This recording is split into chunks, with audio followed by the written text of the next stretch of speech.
Imagine being born on the run, a life of desperation and loss at every turn, a life of incredible intellect and a burning desire to attain power and resources to achieve goals others could only dream of while on LSD. Now imagine using your skills and reaching the end of the universe itself, being face to face with incredible beings, beings of immense power, and saying, yoink. Then you drop a classic one-liner like something like, Bow before doom. see where we're going with this? A man who can stand at the literal edge of everything that is, was, and ever will be, after perfecting it, creating it, and theoretically solving it all and realizing that he's the only thing left that isn't perfect. This is the story of Doctor Doom, and how over years of comics, he has in many ways become Marvel's perfect, imperfect villain. The man who became God and found he still wasn't enough.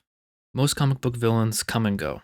They have patterns, cyclical existences if they even make it to that point. Some get brought back to life from the dead or broken out of prison, but most villains have ceilings, whether it's editorial constraints or a lack of ideas for them. They are ultimately predictable to many extents, making those that constantly surprise you all the more compelling. Sometimes enough work has been put in, compounding over time and the magic that is comics and legacy, to make one of these villain of the month types evolve into something else. In case you're completely unaware, essentially Victor Von Doom has become a man of sheer will, who refuses to be bested, belittled, or talked to in any way that he deems wrong. Most things are just beneath him, and he loves referring to himself in the third person, like he really loves it. But the higher he climbs over the years, from chasing rare jewels from Blackbeard's treasure in his first appearance to literal godhood, the more he does, the more clear it is that the one thing he can't engineer or cast an ancient spell to get away from is this haunting realization that he is still just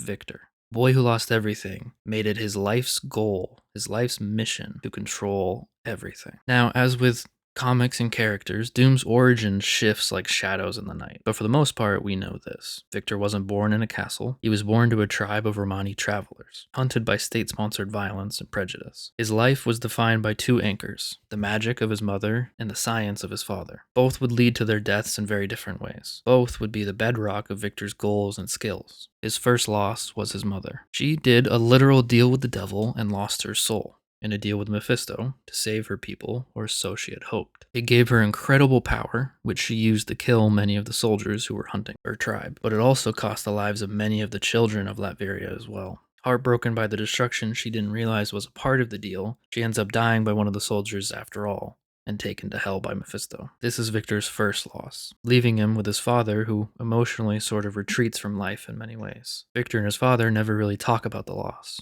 They just keep surviving with their people. Victor has a few years like this until one day the Baron who is responsible for the death of Victor's mother, and so many others, sends out for a healer. Victor's father, being one of those healers, felt obliged to try and help, maybe to bring some sort of peace. But not knowing exactly the reason why the Baron's wife is sick, he goes against everyone's advice, and sure enough, the Baroness had cancer. Cancer too far spread for him to do anything. So the Baron blames him for the terminal reality of his wife, leading him to flee in the night before anything can happen, and takes Victor with him. They run for as long as they can, taking a moment to rest in the snowy mountains. The Baron's men continue the hunt, but as they stop, stranded in the cold, no horse, no real resources, in a moment of rest, Victor's father dies shielding his son from the cold. Victor's two anchors to some sense of grounded reality now ripped away in a very short period of time, both in many ways taken by the same kind of cruelty. That day, Victor didn't decide to just be a villain. He decided that to be a victim was a sin, a potential reoccurring source of imperfection. Doom would devote himself to mastering everything to do with science and the dark arts. This would eventually lead him to such mastery at such a young age that even the small efforts he embarked on in Latveria would garner international attention. Attention that would lead the US to wanting Victor to work on projects for them before someone else could ask him to do the same for them. This leads Doom to meeting one of, if not the main source of his obsession for the rest of his life, Reed Richards. The catalyst to Doom's path to true villainy would be in this university environment with none other than Reed. For the first time in his life, Victor wasn't the smartest person in the room. He was the second. And for a man who had spent so long forming a worldview, gathering as much intelligence and knowledge that he could, he had a self-image built on the foundation of absolute control. And being second is like a death sentence. So Victor was challenged to be even better, producing more and more in his agreement with the government, all to the point of accolades and praise from everybody around him, everybody overseeing him. Something he was hardly surprised at. After all, he is a genius second to none in his own mind. But all of this led him to finally using the resources and knowledge at his disposal in the States to finally build his machine. One of Doom's primary goals, ever since he lost his mother, was always to find a way to save her. And this machine, these resources around him, finally gave him the ability to embark on that, to take a real step where everything else had failed. And now Victor was finally going to free her. But several people around him tried to tell him this idea won't work. Notably, Reed is often not a supporter, but Victor is not to be second-guessed. Nobody second-guesses Doom. In the split second of the machine working, the demon scars his face and the machine blows up, causing even more damage to everybody around and Victor himself. It results in Victor being removed from the university and essentially blacklisted. Victor blames the fools around him, Richards, the other scientists, the generals, everybody in charge. All the people who praised his work, making him think he was ready to do this. They're all to blame for his scars, for the machine not working. But most of all, Reed. The scar on his face that day became the physical manifestation of his refusal to be human, linking his appearance forever to that day in the lab, and his ego. His machine failed, but ultimately his ego and pride were the source of the failure, a theme that would haunt his every ambition moving forward.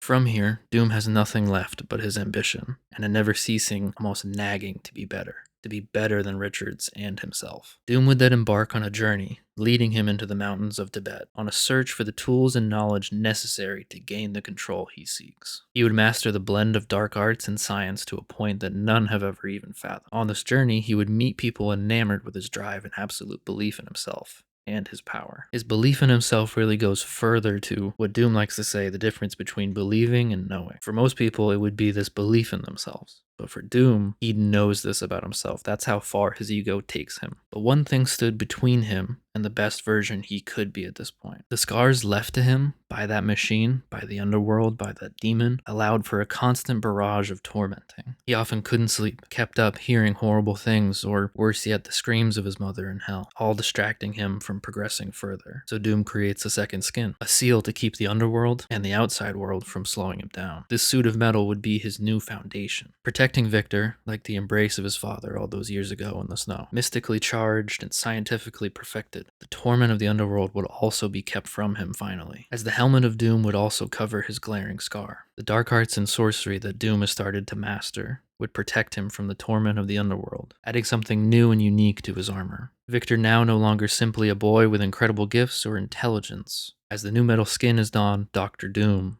is finally born to the world. From here, Dr. Doom gets up to exponentially crazy shit. He starts by conquering Latveria for his people, and this continues to be the foundation of Doom's position in the Marvel Universe at large. He quickly bands Latveria together and overthrows the government, taking sole control. He works to increase quality of life and makes Latveria a sovereign country, known for different things over the years, but mostly known for being closed off, isolationist in nature, and often more advanced than they appear on the surface, creating a culture of supreme and devoted loyalty to Doom. Looking back to where Doom first encounters the Fantastic Four, in his first appearance, he drops a giant net over the Baxter building, sending Reed, Johnny, and Ben back in time to steal Blackbeard's treasure, while holding Sue hostage, and trying to kill the Fantastic Four when they try to trick him with chains instead of the rare gems that he wanted. Oh, and Blackbeard is found out to actually be the Thing, and the Thing doesn't want to leave the pirate life behind. Doom would continue to raise the stakes from here, of his villainous ways, each time unlocking a new and incredible feat, like when he tricks the Silver Surfer and steals the power cosmic from him. Something that was super impressive at first, and just continues to be something that Doom can do, and just takes the power cosmic whenever he really wants it, or is provided the opportunity to take it. Dr. Doom takes on Galactus not once, but twice and more, and steals the power of the Beyonder from the Beyonder while on the brink of death during the first Secret Wars. He takes off his mask to unshield himself from the Purple Man, Zebediah Killgrave, mocking his power, and resists him directly in front of him just to prove his dominance. Now, if all of that isn't enough to prove to you what Dr. Doom is capable of, it's because we haven't even scratched the surface of what he has done, let alone what he can do, really. Doom once created an army of Doombots, a signature creation of his, but this time they were all powered with the power cosmic. A classic element of Doom stories and lore are these Doombots, who were created with various purposes. Sometimes they're simply autonomous servants. Sometimes they are meant to look, sound, and be just like Dr. Doom himself. He often uses them interchangeably and sometimes swaps himself at the last moment possible. so you never really know when it's him. It's this small part of Doom stories that I'm personally kind of obsessed with, kind of like a conspiracy theory. Even in the books of Doom, when we learn this version of his origin by Brubaker, it's revealed that the Doom telling us this story, narrating the whole time, is a Doom bot after all. But this bot has been programmed to be just like the real Doctor Doom, to know him just the way he wants to be known, that even Doctor Doom doesn't want to destroy him because he's so similar to him, to the extent that oftentimes Doom has one of these bots running Latveria for him as him. Now, of course, there's a lot of moments where Doctor Doom is the epitome of nefarious and vile. He's known by other ruthless villains in the Marvel Universe to be just as ruthless as he is strategic and intelligent. Thanos keeps him under surveillance, and Thanos really doesn't like humans all that much, so it speaks to the level of Doctor Doom's nefariousness that even Thanos wants to keep track of what Doom's doing. In One World Under Doom, most recently, Doom does some more crazy like nuking a town and framing Bucky Barnes for it. Granted, Doom has control of so much of the world, save for some heroes, and even some of the heroes are split on Doom's rule that makes it easier for him to do all of this, but he nukes a town. Which brings us to this lovely point in the video that I like to call the Doom problem. Now, this problem is twofold. On the one hand, we have him as a ruler, and what that means for where he can actually be used as a villain in Marvel, and then we have what Doom has become in the last 20 years or so. The Marvel Universe is one of infinite possibility and arguably chaos at times. There is so much going on at all times, from the cosmos down to the main Earth, not to mention the multiverse or infinite universe situation. But in all of that, you still have city-based heroes like Daredevil, Spider-Man. You have nations and governments with issues that mirror the real world. The comic book heroes of Marvel are often battling so many things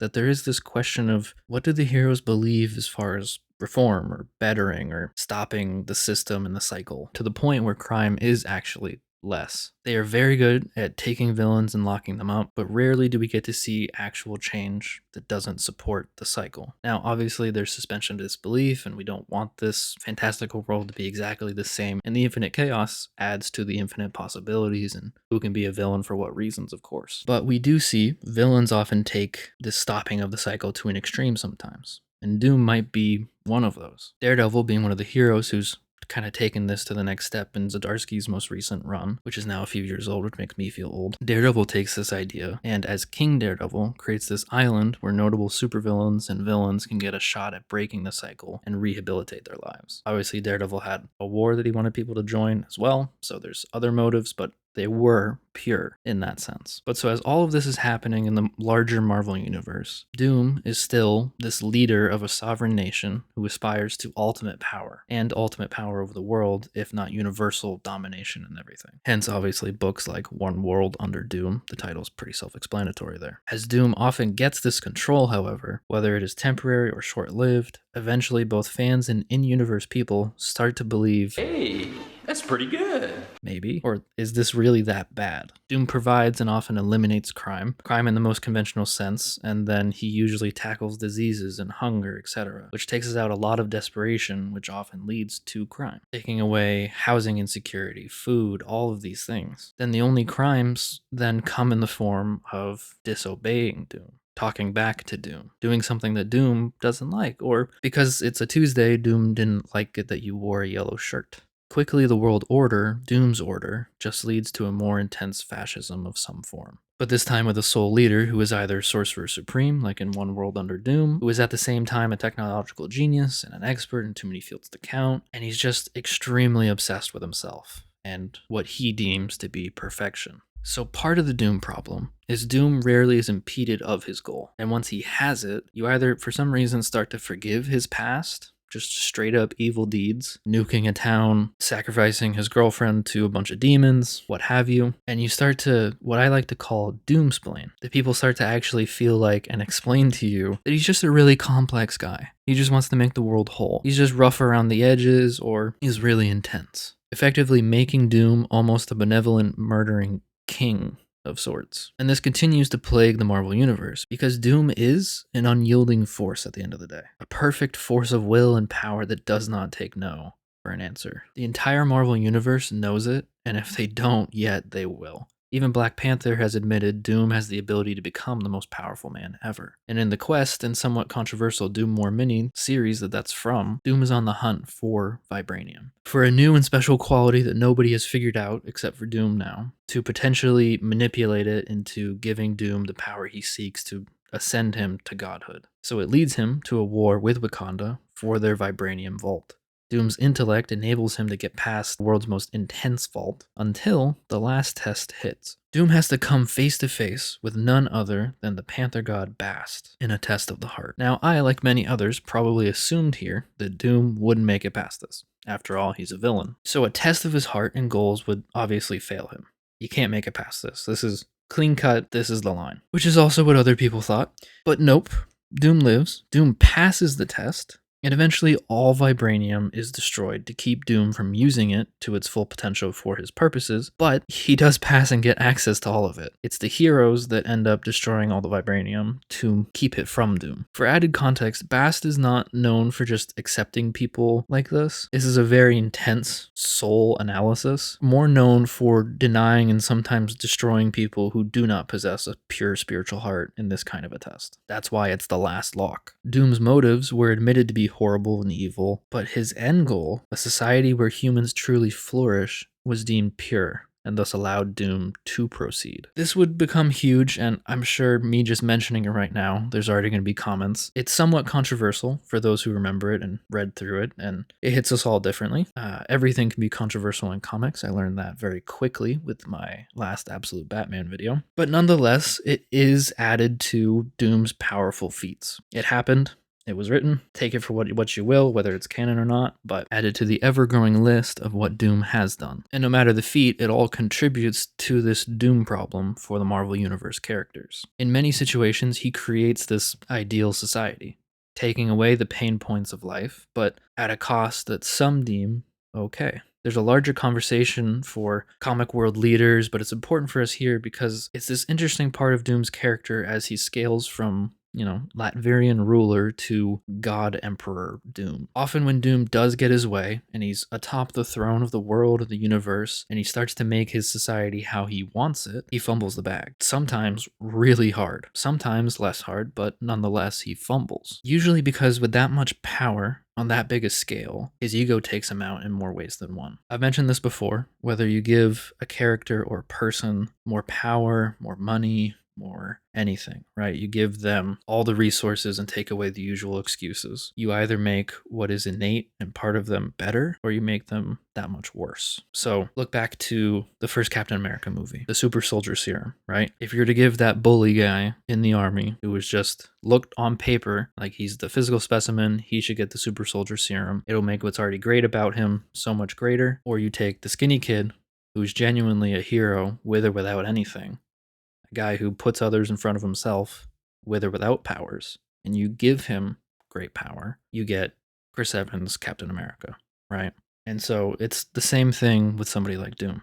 He wants power, his ego is there for everybody to see, but you give him that great power, you get greater evil. And we see this play out in different ways over Doom's years since he first appeared in the 60s. Like in the first Secret Wars, the Beyonders gathered a bunch of heroes and villains, and in the chaos, Doom is not just there for kicks and giggles. Doom is going to make the most of this new opportunity, this new power that he doesn't have yet. So Doom preps for his encounter with the Beyonder, in secret, escaping from his cell, taking the power cosmic again, and crafts a way to steal the Beyonder's basically omnipotent power for himself. Doom preps, he's ready, and goes face to face with the Beyonder. Well, face to Beyonder, I guess. In a brief pause in the battle, using Doom's remaining power, he tries to bring anyone that will come with him and lend their power to the fight. That once Doom has all the power, he might create a better world for all of them and give them even more if they decide to help. Magneto goes to try and join him, and Iron Man and Hawkeye stop him before Doom is forced to resume the fight. Just when the battle seems like it's the end for Doom, his contraption works. Doom takes the power from the Beyonder, fixes his face, and takes his throne, learning to control the immense power that he has now from the Beyonder.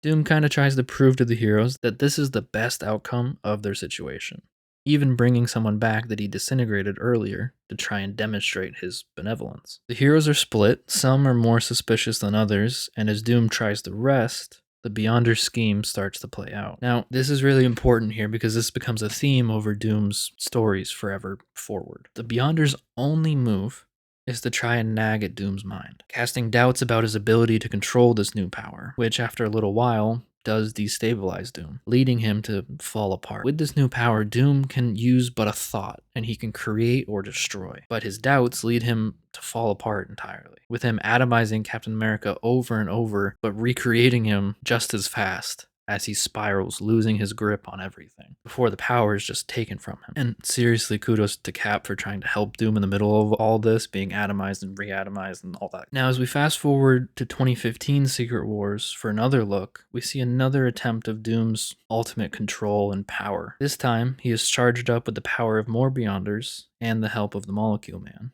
Underrated character, by the way.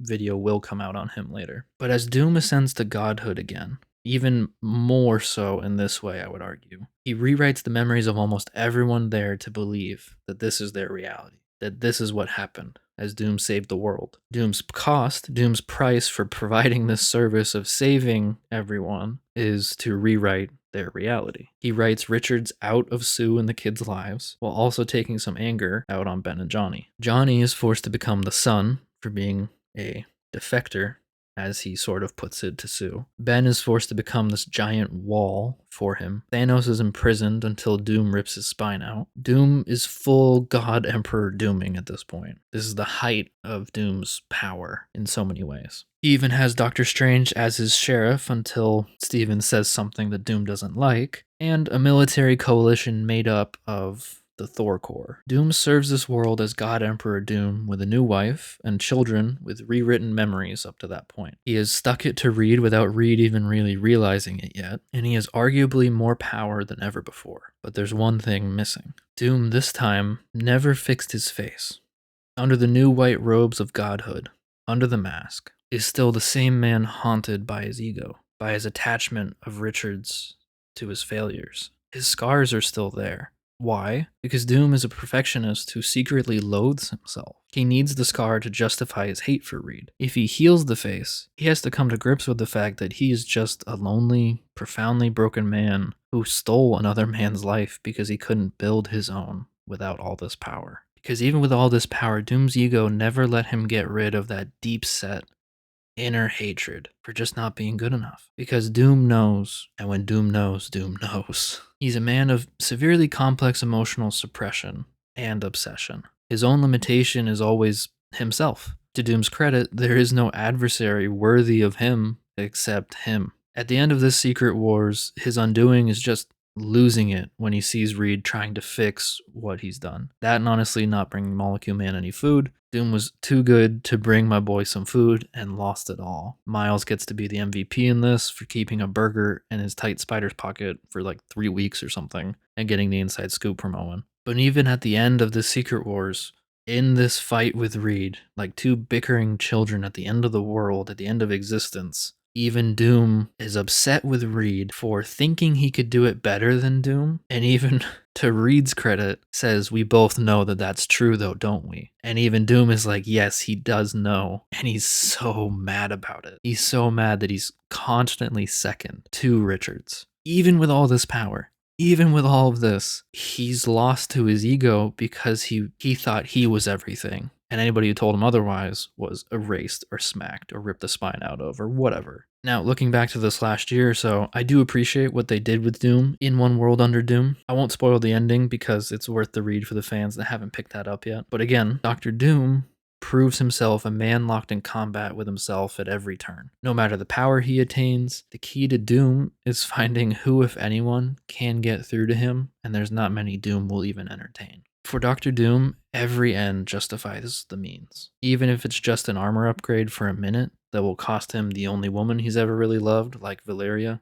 So he sacrifices her to a pack of demons, and the demons like scam him out of the armor and he doesn't even use it really. He's this man who tricked his own mother into hating him by posing like he was going to offer the soul of Doctor Strange to Mephisto, or her soul. It's just so that her soul would be pure enough to be freed from hell and Doctor Strange was alright and everything's crazy. Dr. Doom is also a man so petty that he would see an alternate version of himself that has fixed everything, fixed himself, fixed the world, and started to make it a better place, started an actual family. And because he sees it out all as weakness, he sees all of it as weakness. He's this Victor who has Reed Richards as his oldest and closest friend. He not only kills that version of himself, but he erases their entire universe from existence. He's this man who would literally trade everything for a throne, only to realize that a throne is just a very expensive cage for his insecurities, where he often loses the control he tries to hold with an iron fist. If you made it here to the end of the video, you were truly one of a kind. I hope you enjoyed this video. I'm still figuring out this whole YouTube thing. I just love comics and talking about this stuff. If you haven't clicked away yet and you enjoyed this, please consider giving this video a like, maybe subscribing if you want to see more.